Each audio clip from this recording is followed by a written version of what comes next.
তো প্রতিদিন সন্ধ্যার সময় আসলে এই কাজটাই করতে হয়, যেহেতু দেশি মুরগির বাচ্চাগুলো আমি মুক্তভাবেই পালন করি, একেবারে সাইরা পালন করি। তো সেক্ষেত্রে আসলে সারাদিন এরা ঘোরাঘুরি করে খায় এবং হচ্ছে সন্ধ্যার সময় এই যে ঘরটা দেখতে পারতেছেন, এই ঘরের মধ্যে ওঠানো লাগে। তো প্রতিদিন সন্ধ্যায় মূলত হচ্ছে আমাদের কি কি কাজ করতে হয়, বিশেষ করে আমার এই বিষয়গুলো আজকে দেখানোর চেষ্টা করব। তো এদেরকে সামান্য পরিমাণে ফিড দিলাম একত্রে করার জন্য। আর মাগরিবের আজান দিতে আর বেশি সময় বাকি নাই। আর মুরগিটা মনে হয় যে ইদানিং ডিম দেওয়া শুরু করবে এই মুরগিটা।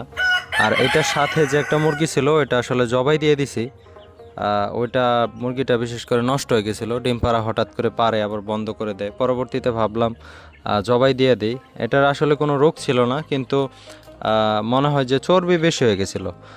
যারা ফিট মুরগির খাওয়ান অবশ্যই চেষ্টা করবেন মুরগির যথেষ্ট কম পরিমাণে ফিড খাওয়ানোর। বেশি পরিমাণে ফিড দিলে কিন্তু পরবর্তীতে আবার ডিম পাড়ার কি বলে ডিম পাড়ার ক্ষমতা কমে যাবে বা পারবেই না, এরকম একটা সিচুয়েশনও হইতে পারে।